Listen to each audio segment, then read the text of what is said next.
始终想好梦里闪亮，像我有捍卫吧，终于面将近。 Hai para Sudaners, kuma kabarna damang sadena dengan saya si Otong kembali lagi di channel Ningali Film. Pada alur cerita kali ini kita akan melanjutkan alur cerita dari film Love Beyond the Grave yang rilis pada tahun 2026 untuk bagian yang ketujuh. Dan tidak usah berlama-lama lagi, mari kita mulai alur ceritanya.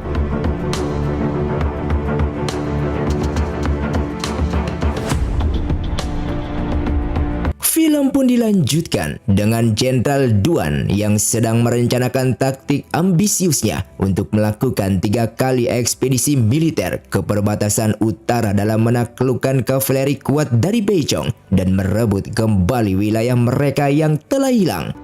不过以后不会有这么简单的事，百姓跟国库都受不了，这倒是符合你的风格。 Sementara di wilayah musuh, Luda yang kehilangan jabatannya sedang disiksa dan dihina. 好，这可是死罪。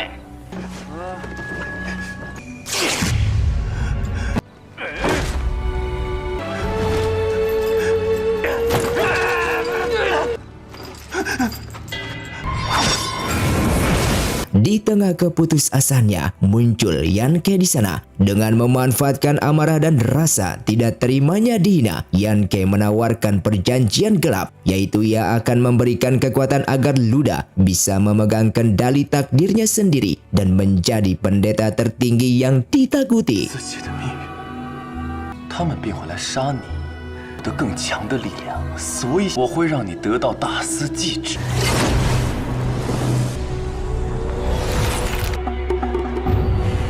Di waktu yang sama, Wang Qi yang menaruh dendam pada Duan Su langsung nekat ambisius dan menculik adiknya, yakni Nona Duan. Di sana Wang Qi berencana merusak kehormatan Nona Duan dengan harapan keluarga Duan terpaksa menikahkannya sehingga ia bisa menyiksa gadis itu secara perlahan. Sebelum Wang Qi berhasil melancarkan niat busuknya tersebut, Hesimu sang penguasa roh datang untuk menyelamatkannya. Alih-alih membunuh Wang Qi, Simu memberinya hukuman yang jauh lebih menyiksa, yaitu ia mengurung Wang Qi dalam ilusi mengerikan selama 10 hari, dihantui oleh roh-roh penasaran yang membuatnya berteriak ketakutan dan trauma seumur hidupnya.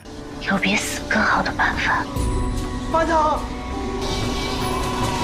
不过是陷入幻界10日之中。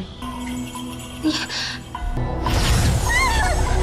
Setelah diselamatkan, Nona Duan Jingyuan akhirnya mengetahui kebenaran bahwa Hesimu bukanlah manusia biasa, melainkan roh pengembara dari Guisu. Ia mempertanyakan keputusan kakaknya Duansu yang memilih jalan cinta yang sulit dengan makhluk beda alam. 你还喜欢他，你还要和他有一份注定布满荆棘的感情。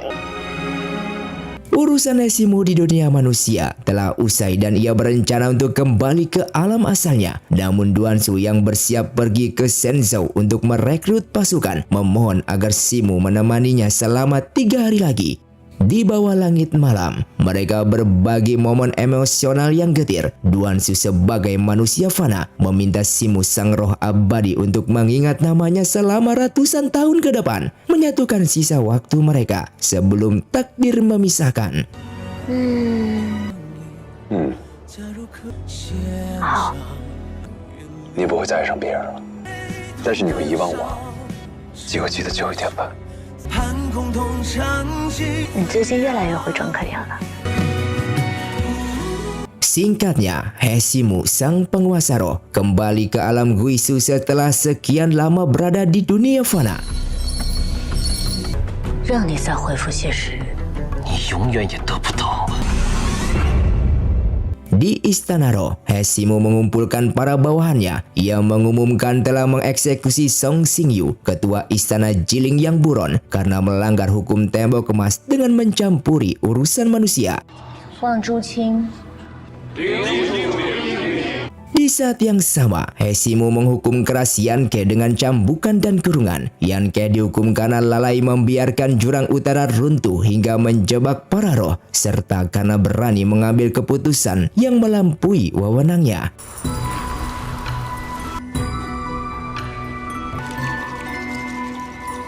我给你准备了点新的。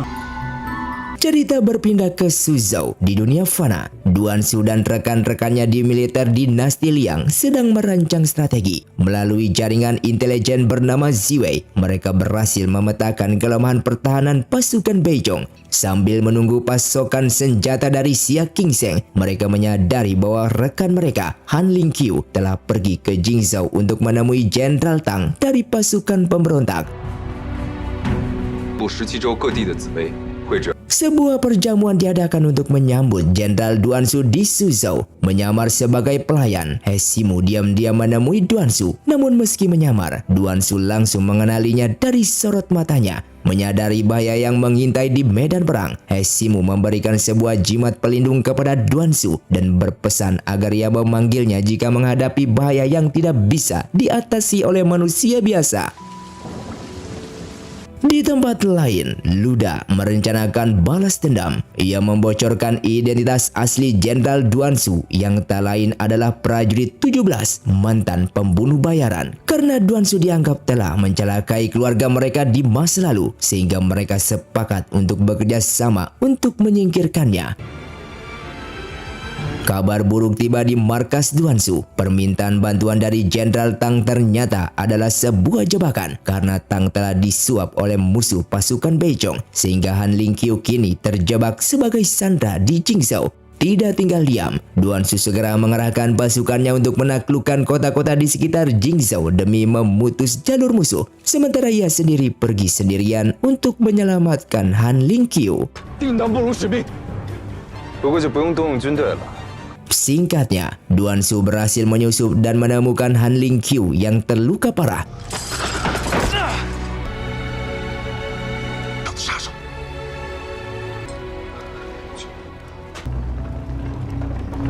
Namun mereka dihadang oleh mantan guru mereka dari organisasi pembunuh Tian Zixiao. Sang guru mencemooh Duan Su karena mengkhianatinya demi melindungi orang-orang rendahan. Di sana Duan Su membalas dengan menegaskan bahwa semua kesetiaannya di masa lalu adalah palsu dan ia tidak pernah mempercayai ajaran sesat yang diajarkan gurunya tersebut.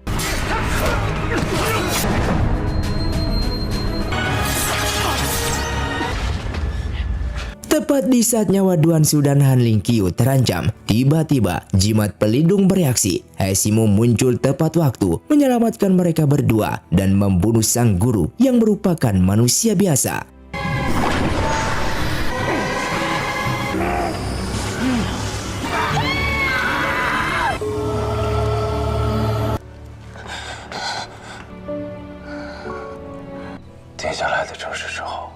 Setelah kejadian itu, Duan Su terbaring sakit. Kelima indranya mulai melemah. Namun ia mencoba menyembunyikannya dari He Ximu dengan dalih bahwa penuaan adalah hal yang wajar bagi seorang manusia biasa. Di sana He Ximu meski khawatir, namun ia juga harus segera pergi dari sana.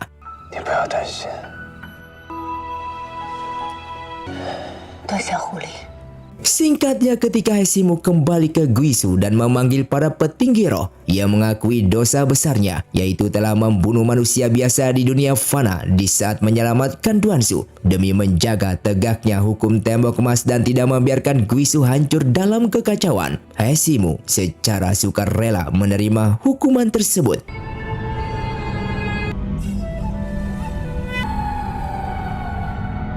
交出万灵册，禁用万灵。为了这金币法，把自己搭进去。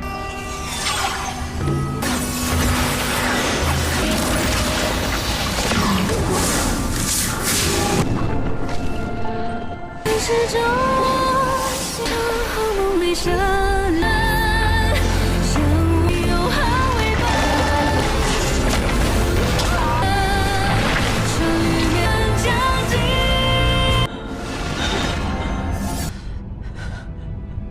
执掌归墟事务，规矩一切事务。Setelah menerima hukuman berat yang menguras separuh kekuatan spiritualnya, Hesimu jatuh pingsan dan terbangun di pavilion Zaumu. Namun ia menyadari bahwa ia telah dikurung. Yanke, wakil menteri kanan, memanfaatkan kelemahan Hesimu dengan memasang teknik penghalang rahasia di sekitar ruang tidurnya. Penghalang tersebut tidak hanya mencegah Simu keluar, akan tetapi juga akan menyerap kekuatan spiritual apapun yang coba dipulihkan oleh Simu. 我可以帮你，永生永世的陪着你。 Yanke akhirnya mengungkapkan perasaannya. Ia mengaku mencintai Hesimu dan ingin menemaninya selamanya. Namun cintanya dipenuhi dengan obsesi yang memutarbalikan fakta. Yanke menyalahkan Hesimu yang terlalu membela manusia biasa, sehingga ia berambisi untuk mengambil alih posisi penguasa roh, menjadikan Simu sebagai permaisurinya, dan menguasai Guisu bersama-sama tanpa terikat oleh aturan lama. Di saat Hesimu dikurung, Yanke melancarkan kudeta politik di Guisu. Ia mengumpulkan para petinggi dan menuduh wakil menteri kiri Jiang Ai telah melakukan penggelapan dana batu roh besar-besaran selama perluasan jurang utara. Yanke berbohong dengan mengklaim bahwa Hesimu sedang melakukan kultivasi tertutup selama 5 tahun dan telah menyerahkan seluruh kekuasaan kepadanya. Mendengar hal itu, Jiang Ai menepis tuduhan tersebut, dan Jiang Ai yang menolak tunduk akhirnya dijebak dan diburu oleh Yanke. Seluruh Guisu menjadi kacau balau di bawah kendali Yanke yang ingin menghapus hukum tembok emas dan membiarkan roh pengembara hidup bebas tanpa aturan hukum rimba. Di tengah kekacauan itu, Jiang Ai berhasil lolos dari istana Suling. Kini dalam pelariannya, Jiang Ai bersumpah akan membalas dendam dan membunuh Bai Sanxing yang telah mengkhianatinya dulu. Namun ketika ingin membunuhnya, Jiang Ai mengingat akan masa lalunya ketika ia sangat mencintai Bai Sanxing, sehingga ia pun tidak jadi untuk membunuhnya. Sementara itu di dunia fana, Han Lingqiu memutuskan untuk pergi meninggalkan Duansu. Di sana Duansu meminta maaf atas masa lalu di mana ia terlalu memaksakan kehendaknya hingga membuat wajah Han Lingqiu terluka parah. Han Lingqiu memaafkannya dan menyadari bahwa Duansu yang sekarang telah berubah jauh lebih baik, sehingga keduanya berpisah dengan damai dan saling mendoakan. Terlihat Duansu melampiaskan perasaannya dengan bertarung habis-habisan di medan perang. Ia menggunakan taktik musuh untuk merebut kembali Qingzhou, memukul mundur pasukan Beizhong hingga ke Qizhou, dan membunuh panglima utama musuh. Atas jasanya yang luar biasa cepat dan ganas ini, ia dianugerahi gelar Adipati Ningyi. Namun di balik kemenangannya, Duansu menderita luka parah yang membuat rekan-rekannya merasa khawatir. Dengan mengetahui Duansu terluka, Yanke diam-diam pergi ke dunia fana untuk membunuhnya. Namun usahanya telah gagal total karena Duansu ternyata dilindungi oleh perlindungan kuat.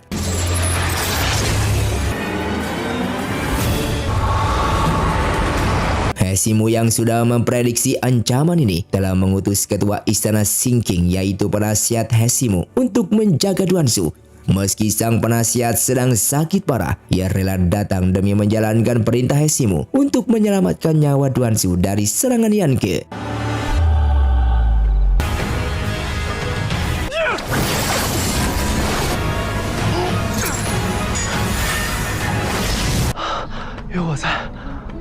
Di Guisu, Yanke kembali menemui Hesimu di pavilion Zaumu dengan membawa layang-layang dari dunia fana. Kemudian layang-layang itu diikat dengan benang ulat sutra emas yang tak bisa putus. Sebuah metafora bahwa ia ingin mengikat Simu agar tidak bisa pergi kemana-mana. Simu menolak semua itu dengan dingin, menyadari bahwa Yanke sebenarnya hanya haus akan kekuasaan tertinggi dan tidak mengerti arti cinta yang sesungguhnya. Mendengar hal tersebut, dengan penuh amarah setelah gagal membunuh Duansu, Yanke mencemooh Hesimu yang rela melindungi manusia biasa yang lemah. Yanke mengejek bahwa fisik Duansu sudah hancur dan umurnya tidak akan lama lagi karena roh memiliki umur yang sangat panjang. Yanke bersumpah akan terus mengurung Simu, menunggunya dengan sabar dan membiarkan Simu menyaksikan sendiri bagaimana Duansu mati perlahan-lahan dimakan usia dan luka, hingga akhirnya suatu saat nanti Simu akan melupakannya.